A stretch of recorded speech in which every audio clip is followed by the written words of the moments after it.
पांच पहर कर्म किया, तीन पहर सोए, एको घड़ी ना हरि भजे, तो मुक्ति कहाँ से होए। जय श्री हरि।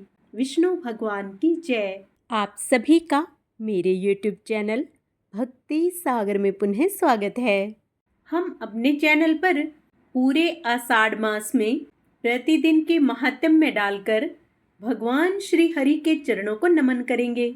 आप सभी इस श्रृंखला में हमारे साथ रहें। आषाढ़ मास में भगवान विष्णु की भक्ति से ऐसे ही निरंतर जुड़े रहने के लिए कृपया चैनल को सब्सक्राइब अवश्य कर लें।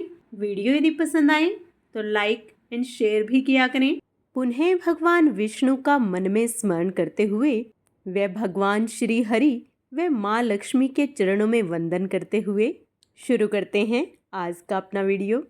क्या भगवान हमारे द्वारा चढ़ाया गया भोग खाते हैं? यदि खाते हैं तो वह वस्तु समाप्त क्यों नहीं हो जाती?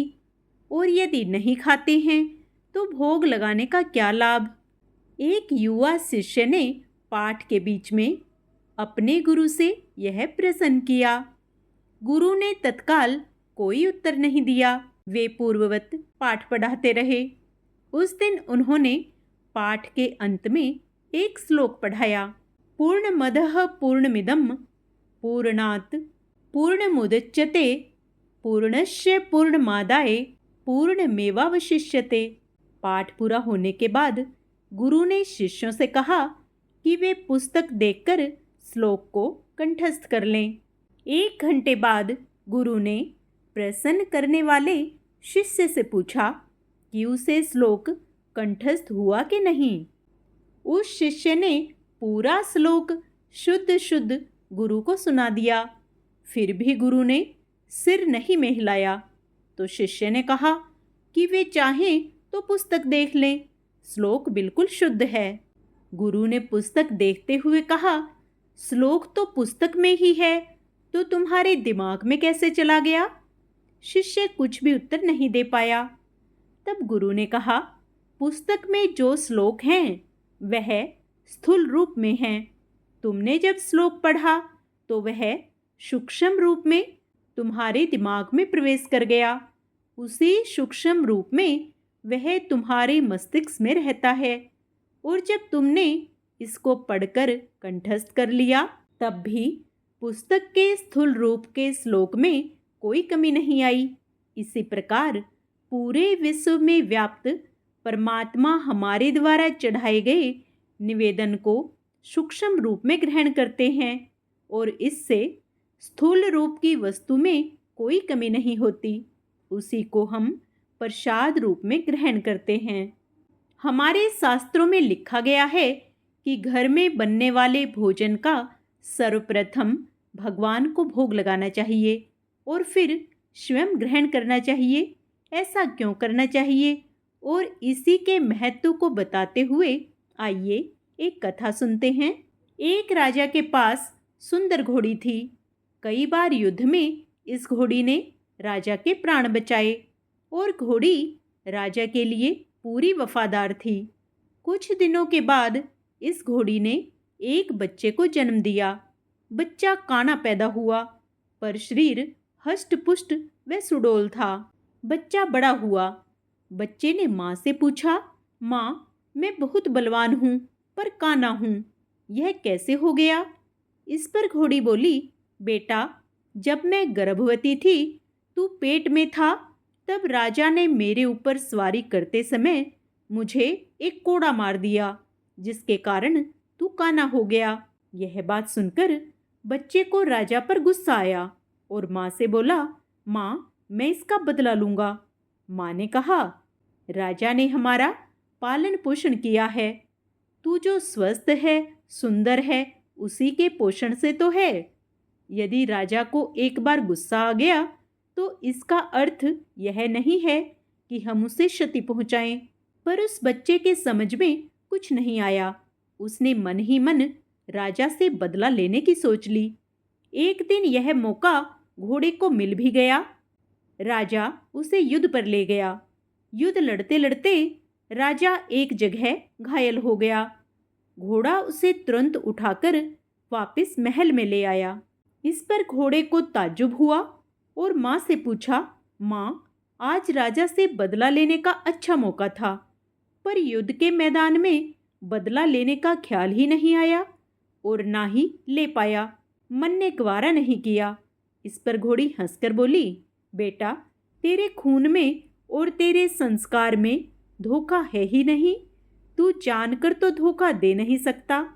तुझसे नमक हरामी हो ही नहीं सकती, क्योंकि तेरी नस्ल में तेरी माँ का ही तो अंश है। यह सत्य है कि जैसे हमारे संस्कार होते हैं, वैसा ही हमारे मन का व्यवहार होता है। हमारे पारिवारिक संस्कार अवचेतन मस्तिष्क में गहरे बैठ जाते हैं। माता पिता जिस संस्कार के होते हैं, उनके बच्चे भी उन्हीं संस्कारों को लेकर पैदा होते हैं। हमारे कर्म ही संस्कार बनते हैं और संस्कार ही प्रारब्धों को लेते हैं। यदि हम कर्मों को सही व बेहतर दिशा दें तो संस्कार अच्छे बनेंगे, और संस्कार अच्छे बनेंगे तो जो प्रारब्ध का फल बनेगा वह मीठा व स्वादिष्ट होगा। ईमानदारी ही सबसे बड़ा धन होती है। इस बात का हमें हमेशा ध्यान रखना चाहिए। जय श्री हरि। आइए आषाढ़ मास का आगे का महात्म्य स्मरण करते हैं। पुरोहित गण बोले, हे वत्स, तू बड़ा श्रेष्ठ है। तू दीर्घायु, निर्द्वंद, बलवीर्य संपन्न तथा पुत्र पौत्र एवं धन ऐश्वर्यों से संपन्न हो। श्री पाराशर जी बोले, हे महामुने, ऐसा कह पुरोहितों ने दैत्यराज हिरण्यकश्यपु के पास जा उसे सारा समाचार ज्यों का त्यों सुना दिया। श्री पाराशर जी बोले, हिरण्यकश्यपु ने कृत्या को भी विफल हुई सुन अपने पुत्र प्रहलाद को बुलाकर उनके इस प्रभाव का कारण पूछा। हिरण्यकश्यपु बोला, अरे प्रहलाद, तू बड़ा प्रभावशाली है। तेरी ये चेष्टाएं मंत्र आदि जनित हैं या स्वाभाविक ही हैं? श्री पाराशर जी बोले, पिता के इस प्रकार पूछने पर दैत्य कुमार प्रहलाद ने उनके चरणों में प्रणाम कर इस प्रकार कहा, पिताजी, मेरा यह प्रभाव न तो मंत्र आदि जनित है और ना ही स्वाभाविक ही है, बल्कि जिस जिसके हृदय में श्री अच्युत भगवान का निवास होता है, उसके लिए यह सामान्य बात है। जो मनुष्य अपने समान दूसरों का बुरा नहीं सोचता, हे तात, कोई कारण न रहने से उसका भी कभी बुरा नहीं होता। जो मनुष्य मन, वचन या कर्म से दूसरों को कष्ट देता है, उसके उस पर पीड़ा रूप बीज से ही उत्पन्न हुआ उसका अल्पंत अशुभ फल मिलता है। अपने सहित समस्त प्राणियों में श्री केशव को वर्तमान समझकर मैं न तो किसी का बुरा चाहता हूँ और न कहता हूँ और ना ही करता हूँ। इस प्रकार सर्वत्र शुभचित होने से मुझको शारीरिक, मानसिक, दैविक अथवा भौतिक दुख किस प्रकार प्राप्त हो सकता है? इसी प्रकार भगवान को सर्वभूत में जानकर विद्वानों को सभी प्राणियों में अविचल भक्ति प्रेम करना चाहिए। श्री पाराशर जी बोले, अपने महल की अट्टालिका पर बैठे हुए उस दैत्यराज ने यह सब सुनकर क्रोध से अंधे हो अपने दैत्य अनुचरों से कहा। हिरण्यकश्यपु बोला, यह बड़ा दुरात्मा है। इसे इस 100 योजन ऊंचे महल से गिरा दो, जिससे यह इस पर्वत के ऊपर गिरे और शिलाओं से इसके अंग अंग छिन्न भिन्न हो जाएं। तब उन समस्त दैत्यों और दानवों ने प्रहलाद को महल से नीचे गिरा दिया और वे भी उनके ढलकने से हृदय में श्री हरि का स्मरण करते करते नीचे गिर गए। जगतकर्ता भगवान केशव के परम भक्त प्रहलाद जी के गिरते समय उन्हें जगतदात्री पृथ्वी ने निकट आकर अपनी गोद में ले लिया। तब बिना किसी हड्डी पसली के टूटे उन्हें स्वस्थ देख दैत्यराज हिरण्यकश्यपु ने परम मायावी संभासुर से कहा। हिरण्यकश्यपु बोला, यह दुर्बुद्धि बालक कोई ऐसी माया जानता है जिससे यह हमसे नहीं मारा जा सकता, इसलिए आप माया से ही इसे मार डालिए। संभासुर बोला, हे दैत्येंद्र, इस बालक को मैं अभी मारे डालता हूँ। तुम मेरी माया का बल देखो। देखो, मैं तुम्हें सैकड़ों, हजारों, करोड़ों मायाएं दिखाता हूँ। श्री पाराशर जी बोले, तब उस दुर्बुद्धि संभासुर ने समदर्शी प्रहलाद के लिए उनके नाश की इच्छा से बहुत सी माया रची, किंतु हे मैत्रेय, संभ्रासुर के प्रति भी सर्वथा द्वेषहीन रहकर प्रहलाद जी सावधान चित्त से श्री मधुसूदन भगवान का स्मरण करते रहे। उस समय भगवान की आज्ञा से उनकी रक्षा के लिए वहां ज्वाला मालाओं से युक्त सुदर्शन चक्र आ गया। उस शीघ्रगामी सुदर्शन चक्र ने उस बालक की रक्षा करते हुए संभ्रासुर की सहस्त्रों मायाओं को एक एक करके नष्ट कर दिया। तब दैत्यराज ने सबको सुखा डालने वाली वायु से कहा कि मेरी आज्ञा से तुम शीघ्र ही इस दुरात्मा को नष्ट कर दो। अतः उस अति तीव्र शीतल और रुक्ष वायु ने, जो अति असहनीय था, जो आज्ञा कहे, उनके शरीर को सुखाने के लिए उसमें प्रवेश किया। अपने शरीर में वायु का आवेश हुआ जान दैत्य कुमार प्रहलाद ने भगवान धरणीधर को हृदय में धारण किया। उनके हृदय में स्थित हुए श्री जनार्दन ने क्रुद्ध होकर उस भीषण वायु को पी लिया। इससे यह क्षीण हो गया। इस प्रकार पवन और संपूर्ण मायाओं के क्षीण हो जाने पर महामती प्रहलाद जी अपने गुरु के घर चले गए। तदंतर गुरुजी उन्हें नित्य प्रति शुक्राचार्य जी की बनाई हुई राज्य फल प्रदायिनी राजनीति का अध्ययन कराने लगे। जब गुरुजी ने उन्हें नीति शास्त्र में निपुण और विनय संपन्न देखा तो उनके पिता से कहा, अब यह सुशिक्षित हो गया है।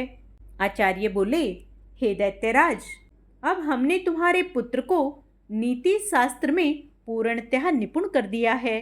भृगुनंदन शुक्राचार्य जी ने जो कुछ कहा है उसे प्रहलाद तत्वतः जानता है। हिरण्यकश्यपु बोला, प्रहलाद, यह तो बता, राजा को मित्रों से कैसा बर्ताव करना चाहिए और शत्रुओं से कैसा, तथा त्रिलोकी में जो मध्यस्थ दोनों पक्षों के हितचिंतक हों उनसे किस प्रकार आचरण करें। मंत्रियों, अमात्यों, बाह्य और अंतःपुर के सेवकों, गुप्तचरों, पुरवासियों तथा जिन्हें जीतकर बल से दास बना लिया हो, तथा अन्यान्य जनों के प्रति किस प्रकार व्यवहार करना चाहिए। हे प्रहलाद, यह ठीक ठाक बता कि करने और न करने योग्य कार्यों का विधान किस प्रकार करें। दुर्ग और आठविक जंगली मनुष्य आदि को किस प्रकार वशीभूत करें और गुप्त शत्रु रूप कटी को कैसे निकालें। यह सब तथा और भी जो कुछ तूने पढ़ा हो वह सब मुझे सुना। मैं तेरे मन के भावों को जानने के लिए बहुत उत्सुक हूँ। श्री पाराशर जी बोले, तब विनय भूषण प्रहलाद जी ने पिता के चरणों में प्रणाम कर दैत्यराज हिरण्यकश्यपु को हाथ जोड़कर कहा। प्रहलाद बोले, पिताजी, इसमें संदेह नहीं, गुरुजी ने तो मुझे इन सभी विषयों की शिक्षा दी है और मैं उन्हें समझ भी गया हूँ, परंतु मेरा विचार है कि ये नीतियाँ अच्छी नहीं हैं। साम, दाम तथा दंड और भेद, ये सब उपाय मित्र आदि के साधने के लिए बताए गए हैं, किंतु पिताजी आप क्रोध न करें, मुझे तो कोई शत्रु मित्र आदि दिखाई ही नहीं देते। और हे महाभाव, जब कोई साध्य ही नहीं है तो इन साधनों से लेना ही क्या है। हे तात, सर्वभूतात्मक जगन्नाथ, जगन में परमात्मा गोविंद में भला शत्रु मित्र की बात ही कहाँ है। श्री विष्णु भगवान तो आप में, मुझ में और अन्यत्र भी सभी जगह वर्तमान है। फिर यह मेरा मित्र है और यह शत्रु है, ऐसे भेदभाव को स्थान ही कहाँ है। इसलिए हे तात, अविद्याजन्य दुष्कर्मों में प्रवृत्त करने वाले इस वाग जाल को सर्वथा छोड़कर अपने शुभ के लिए ही यत्न करना चाहिए। हे दैत्यराज, अज्ञान के कारण ही मनुष्यों की अविद्या में विद्या बुद्धि होती है। बालक क्या अज्ञानवश सघोत को ही अग्नि नहीं समझ लेता? कर्म वही है जो बंधन का कारण न हो, और विद्या भी वही है जो मुक्ति की साधिका हो। इसके अतिरिक्त और कर्म तो परिश्रम रूप तथा अन्य विद्याएं कला कौशल मात्र ही हैं। जय श्री हरि। आज का अध्याय यही समाप्त होता है। आगे का अध्याय हम अपने कल के वीडियो में करेंगे। पूर्ण पुण्य लाभ प्राप्त करने के लिए आप उसे भी अवश्य स्मरण करें। आइए अब विष्णु चालीसा का पाठ करते हैं। विष्णु सुनिए विनय, सेवक की चितलाए, कीरत कुछ वर्णन करूं, दीजिए ज्ञान बताए। नमो विष्णु भगवान खरारी, कष्ट न सावने अखिल बिहारी, प्रबल जगत में शक्ति तुम्हारी, त्रिभुवन फैल रही उजियारी। सुंदर रूप मनोहर सूरत, सरल स्वभाव मोहिनी मूरत, तन पर पीतांबर अति सोहत, बैजंती माला मनमोहत। शंख चक्र कर गदा विराजे, देखत दैत्य असुर दल भाजे, सत्य धर्म मद लोभ न गाजे, काम क्रोध मद लोभ न छाजे। संत भक्त सज्जन मन रंजन, धनुज असुर दुष्टन दल गंजन, सुख उपजाए कष्ट सब भंजन, दोष मिटाए करत जन सज्जन। पाप काट भव सिंधु उतारण, कष्ट नाश कर भक्त उबारण, करत अनेक रूप प्रभु धारण, केवल आप भक्ति के कारण। धरणी धेनु बन तुम्ही पुकारा, तब तुम रूप राम का धारा, भार उतार असुर दल मारा, रावण आदिक को संहारा। आप वाराह रूप बनाया, हिरणाक्ष को मार गिराया, धर्म तस्य तन सिंधु बनाया, 14 रत्नन को निकलवाया। अमिलख असुरन द्वंद बचाया, रूप मोहिनी आप दिखाया, देवन को अमृत पान कराया, असुरन को छवि से बहलाया। वेदन को जब असुर डुबाया, कर प्रबंध उन्हें ढूंढवाया, मोहित बनकर खल ही नचाया, उस ही कर से भस्म कराया। असुर जलंधर अति बलदाई, शंकर से उनकीन्ह लड़ाई, हार पार शिव सकल बनाई, कीन सती से छल खल जाई। सुमिरन कीन तुम्हें शिवरानी, बतलाई सब विपत कहानी, तब तुम बने मुनीश्वर ज्ञानी, वृंदा की सब सूरति भुलानी।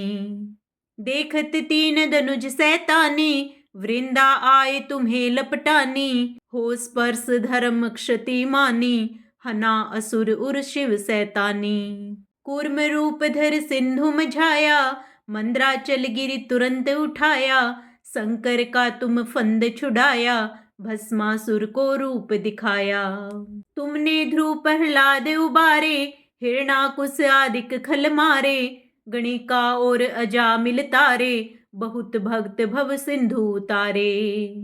हरहु सकल संताप हमारे, कृपा करहु हरि सिरजनहारे, देखहूँ मैं निज दर्श तुम्हारे, दीन बंधु भक्तन हितकारे। चाहता आपका सेवक दर्शन, करहु दया अपनी मधुसूदन, जानो नहीं योग्य जब पूजन, होए यज्ञ स्तुति अनुमोदन। सील दया संतोष सुलक्षण, विदित नहीं व्रत बोध विलक्षण, करहूँ आप किस विधि पूजन, कुमति विलोक होत दुख भीषण। करहूँ प्रणाम कौन विधि सुमिरन, कौन भांति मैं करहूँ समर्पण, सुर मुनि करत सदा सेवकाई, हर्षित रहत परम गति पाई। दीन दुखिन पर सदा सहाई, निज जन जान लेव अपनाई, पाप दोष संताप नशाओ, भव बंधन से मुक्त कराओ। सुत संपत्ति दे सुख उपजाओ, निज चरणन का दास बनाओ, निगम सदा ये विनय सुनावे, पढ़े सुने जो जन सुख पावे। इति श्री विष्णु चालीसा।